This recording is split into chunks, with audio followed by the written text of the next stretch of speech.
வணக்கத்துடன் பெப்பரன் சால் தமிழ் சொந்தங்களே, நான் உங்கள் இன்பா. தினமும் உங்களை தேடி ஏதாவது ஒரு செய்தியை எடுத்துக்கொண்டு வருகிறேன். நீங்களும் எனக்கு முகவரி கொடுத்து கொண்டிருக்கின்றீர்கள்.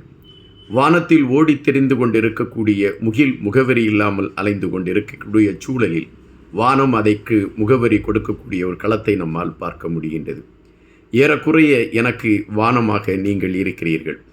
நான் பேசக்கூடிய கருத்துகள், நான் எடுத்து வைக்கக்கூடிய செய்திகள், என்னால் எடுத்து வைக்கக்கூடிய அந்த வார்த்தை தோரணைகள், இவைகள் உங்கள் மனதை தீண்டுகிறதா சீண்டுகிறதா என்பதெல்லாம் எனக்கு தெரியாது. அல்லது நீங்கள் இதை ரசிக்கிறீர்களா என்பது கூட எனக்கு தெரியாது. ஆயினும் தமிழ் சார்ந்த விடயங்களை எடுத்துக்கொண்டு ஒருவன் பேச வருகிறான். அவனை நாம் ஏற்பதுதானே மரபு என்கின்ற அடிப்படையில் நீங்கள் என்னை ஏற்றுக்கொண்டிருக்கிறீர்கள் என்பது எனக்கு கிடைத்த பெருமை. எங்களுடைய இந்த வலையொலிக்கு நீங்கள் புதிதாக வந்திருந்தால் பகிர்ந்தளியுங்கள். உங்களுடைய நண்பர்களுக்கும் சொல்லுங்கள். ஒருவன் தமிழ் சார்ந்த விடயங்களை மட்டுமே பேசிக் கொண்டிருக்கிறான், அவனுக்கான ஒரு ஆதரவை கொடுப்போம் என்கின்ற களத்தில் என்னை ஏற்றுக்கொள்ளக்கூடிய களங்களை அவர்கள் மனதிலும் உருவாக்குங்கள். தொடர்வதற்கு அது களம் அமைக்கும். இன்றைய சூழலில் தமிழக அரசியல் களத்தை மையப்படுத்திய ஒரு செய்தியைத்தான் உங்களோடு பேசலாம் என்று நான் நினைக்கின்றேன். தமிழக அரசியல் களத்தை பொறுத்தமட்டில் இப்பொழுது தேர்தலை மையப்படுத்திய ஒரு ஜுரம் பற்றி கொண்டிருக்கிறது. ஒவ்வொரு கட்சிகளும் கூட்டணி சார்ந்த களங்களை நோக்கி நகர்ந்து கொண்டிருக்கின்றார்கள். யார் யாரோடு கூட்டணி, இன்று இந்த கட்சியில் பேசக்கூடியவர்கள் நாளை அந்த கட்சியோடு கூட்டணி அமைப்பார்களா என்கின்ற பல கேள்விகள் இருக்கின்றன. அந்த கேள்விகளுக்கான விடைகள் நாம் தேர்தல் நெருங்க அந்த விடைகளை பெற்றுக்கொள்ளலாம். தற்பொழுது தமிழக அரசியல் களத்தில் உன்னிப்பாக பார்க்கக்கூடிய ஒரு கட்சியாக பார்க்கக்கூடிய கட்சி தமிழக வெற்றி கழகம். தொடர்ச்சியாக இந்த கட்சியின் தலைவர் பிரச்சாரத்தை எடுத்து செல்லக்கூடிய ஒவ்வொரு இடங்களிலும் கூடுகின்ற கூட்டங்கள், அங்கு செய்யப்படுகின்ற ஏற்பாடுகள், அதனை மையப்படுத்தி ஊடகங்களில் எடுத்து வைக்கக்கூடிய பிரதான செய்திகள், இவைகள் தினசரியும் ஒரு தலைப்புச் செய்திகளாகவே மாறிக்கொண்டு இருக்கக்கூடிய நிகழ்வுகளை நம்மால் பார்க்க முடிகின்றது. சமீபத்தில் தமிழக வெற்றி கழகத்தின் தலைவர் விஜய் அவர்கள் புதுச்சேரிக்கு பிரச்சாரம் செய்ய செல்கிறார் என்கின்ற பொழுது புதுச்சேரியை மையப்படுத்திய ஒரு அரசியல் களம் பரபரப்பாக பேசப்பட்டது. அங்கு விஜய் அவர்கள் 13 நிமிடம் பேசினார். அந்த பேச்சு அவரால் எடுத்து வைக்கப்பட்ட கருத்துகள் சுமார் ஒரு வாரத்திற்கு அது தலைப்புச் செய்தியாக மாறியது. விஜய் இதனை மையப்படுத்தி இந்த கருத்தை எடுத்து வைத்தாரா, அல்லது அதனை மையப்படுத்தி இந்த கருத்தை எடுத்து வைத்தாரா? அங்கு ஏன் அவர் பாரதிய ஜனதா கட்சியை விமர்சித்து கருத்துக்களை சொல்லவில்லை? அங்கு ஆட்சியில் இருக்கக்கூடிய ரங்கசாமி அவர்களும் பாரதிய ஜனதாவும் கூட்டணி தானே, விமர்சிக்கிறேன் என்கின்ற பேரில் ஏன் ரங்கசாமி அவர்களை விமர்சிக்கவில்லை? இப்படி பல கேள்விகள் எழும்பிக் கொண்டிருந்தன. சுமார் ஒரு வாரமாக இவைகளை பிரதானப்படுத்திய செய்திகள் தான் பேசப்பட்டு கொண்டிருந்தன. அதன் பின்பு விஜய் அவர்கள் ஈரோட்டுக்கு செல்கிறார் என்கின்ற செய்தி பரபரப்பானது. ஈரோட்டுக்கு விஜய் அவர்கள் செல்கிறார் என்கின்ற பொழுதும் விஜய் அவர்களை மையப்படுத்தி ஈரோட்டில் தனக்கான ஒரு களத்தை உருவாக்க வேண்டும் என்று ஐயா செங்கோட்டையன் அவர்கள் எடுத்துக்கொண்டிருக்கக்கூடிய நகர்வுகளும் ஒரு பரபரப்பான ஒரு கட்டத்தை எட்டியது.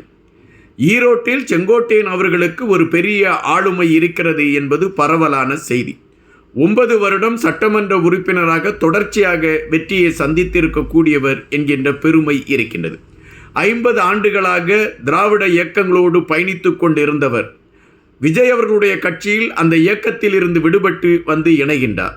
அப்பொழுதே பரபரப்பு செய்திகள் பற்றி கொண்டன. செங்கோட்டையன் அவர்கள் விஜய் அவர்களுடைய கட்சியில் இணைகிறார் என்கின்ற பொழுது அது அரசியல் களத்திலே உன்னிப்பாக பார்க்கப்பட்டது.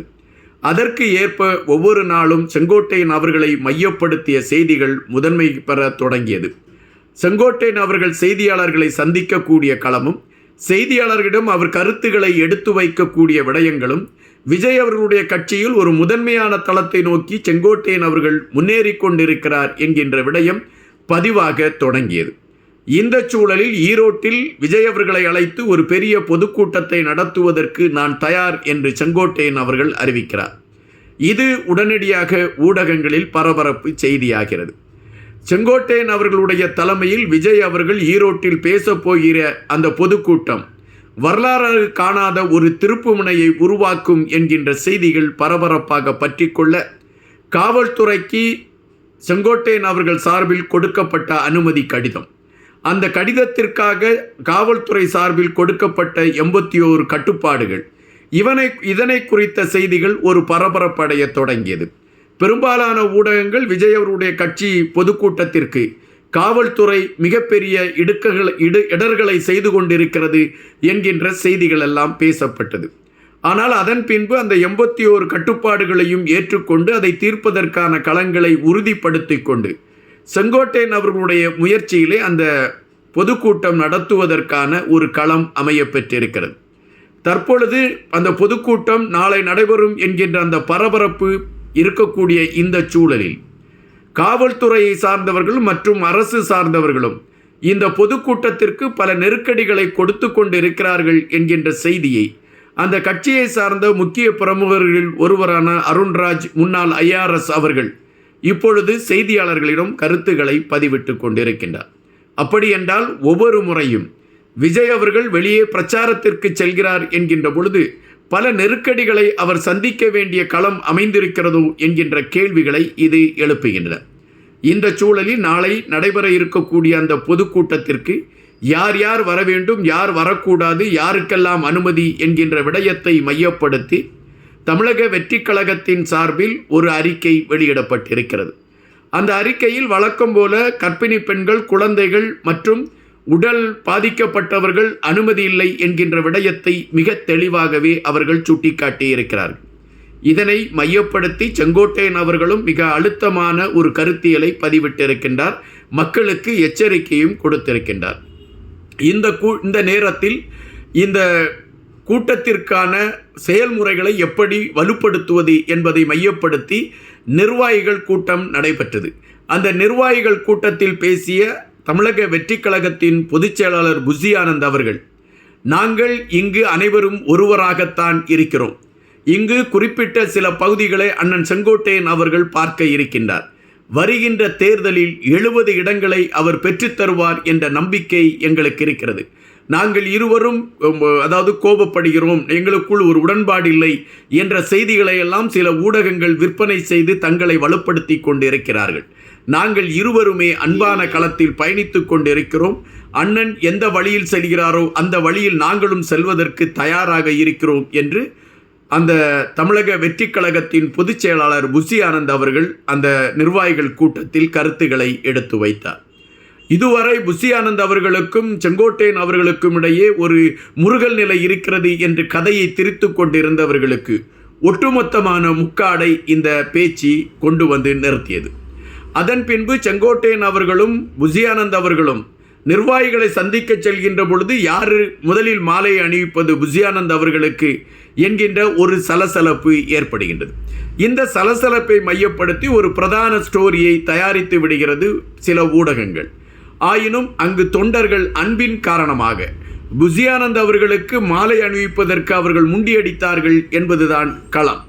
தற்பொழுது மாநாட்டு பந்தலை மையப்படுத்திய செய்திகள் பரபரப்பாக அனைத்து ஊடகங்களிலும் முதன்மையாக வர தொடங்கி இருக்கிறது. மாநாட்டு பந்தலை மையப்படுத்தி மாநாடு நடைபெறுகின்ற இடங்களை மையப்படுத்தி முள்வேலிகள் அமைக்கப்பட்டு அங்கு தொண்டர்கள் பாதுகாப்பாக வருவதற்கான களங்கள் உருவாக்கப்பட்டு கொண்டு இருக்கிறது என்கின்ற செய்தியும், குடிநீர் தட்டுப்பாடு வந்துவிடக்கூடாது என்பதற்காக பல இடங்களில் குடிநீர் அந்த குழாய்கள் அமைக்கப்பட்டு கொண்டிருக்கக்கூடிய விடயங்களையும், மக்களுடைய பாதுகாப்பிற்காக ஒவ்வொரு நிமிடமும் அங்கு இருக்கக்கூடிய நிர்வாகிகள் களத்தில் மிக தீவிரமாக செயல்பட்டு கொண்டிருக்கக்கூடிய களங்களையும் நம்மால் தொடர்ச்சியாக பார்த்து கொண்டிருக்க முடிகின்றது. ஒரு வரலாற்றின் சாதனை பக்கங்களை எழுதுவதற்கு ஒரு மனிதனுடைய முயற்சி தேவைப்படுமா என்றால் இல்லை. அந்த சாதனை பக்கங்களை கொண்டு சேர்ப்பதற்கு பலருடைய கரங்கள் தேவைப்படுகிறது. விஜய் அவர்களுடைய சாதனை பக்கங்களை கொண்டு சேர்ப்பதற்கான களங்களை அவருடைய கட்சியின் தொண்டர்கள் எடுக்க ஆரம்பித்திருக்கின்றார்கள். அது விஜய் அவர்களை நாளைய முதலமைச்சர் என்கின்ற களத்திற்கு கொண்டு சேர்க்கும் என்பதைத்தான் ஒவ்வொரு பிரச்சார கூட்டங்களும் இப்பொழுது பறைசாற்ற ஆரம்பித்திருக்கிறது. காத்திருப்போம். இன்னும் பல செய்திகளோடு உங்களை சந்திக்கின்றேன். நன்றியுடன் இன்பா.